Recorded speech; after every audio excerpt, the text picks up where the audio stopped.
Ladies and gentlemen, this is Commander Ascorbius, and I've got an update to the 2019 release schedule for Elite Dangerous.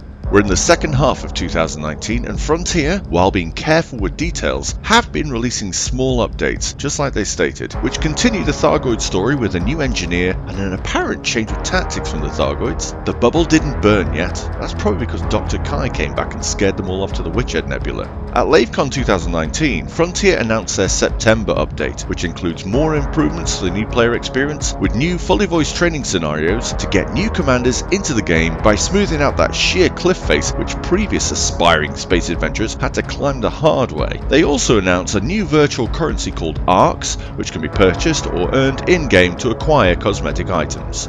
With September just around the corner, these features are about to arrive, which leads us neatly to the December update. Now, I'm not going to lie, when I discovered that fleet carriers were being held back to an unknown future update, I was quite disappointed. However, after seeing what they have planned for December, I'm glad they held off and worked on the concept more. You see, there's a new ship manufacturer in town called Rua, and they make personal fleet carriers, and they seem to be quite the game changer. Instead of just being a vessel to load up with friends and descend upon a system en masse projecting the force of your squadron where it's needed, it appears that Frontier have stayed true to their efforts in 2018 and supported different playstyles equally. Now, not only do you get a mobile base where you can refuel, repair and rearm, you can have different custom loadouts which include an all-new support vessel.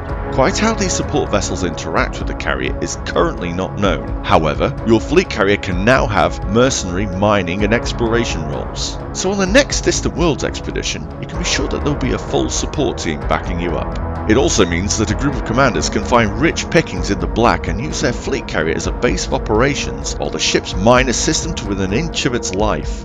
The list of activities you can do with your fleet carrier is impressive. The list, while probably not exhaustive, is bounty hunting, mercenary, pirate, trading, smuggling, mining, exploration, and search and rescue.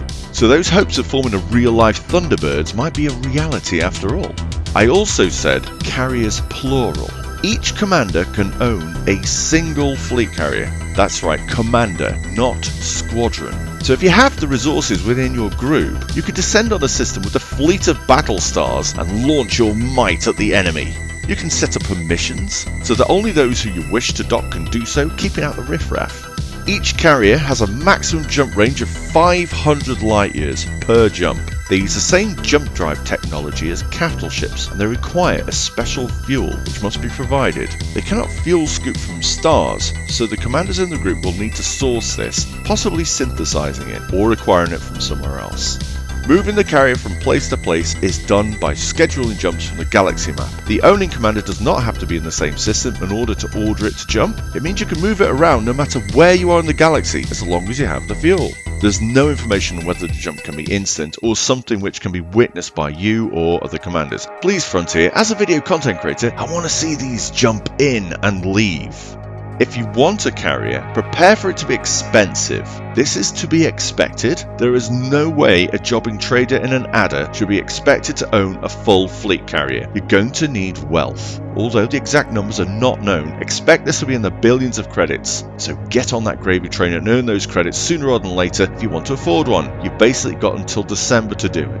There's also no details as to whether the support vessels which provide the additional services will cost additional funds, or how the customization will be managed. Do you set the services when you want to purchase your carrier? Can you do it on the fly? We don't have these details yet, but expect an update as soon as more is known. But as you can see, they look pretty sweet. They have got 16 pads, 8 large, 4 medium and 4 small. So that's a lot of ships you can have docked and bring with you on your adventure. There's also no details about instancing or how many ships will actually fit within a carrier, or what the unique fuel is, how to obtain it, or how much carriers cost, or a whole host of other questions.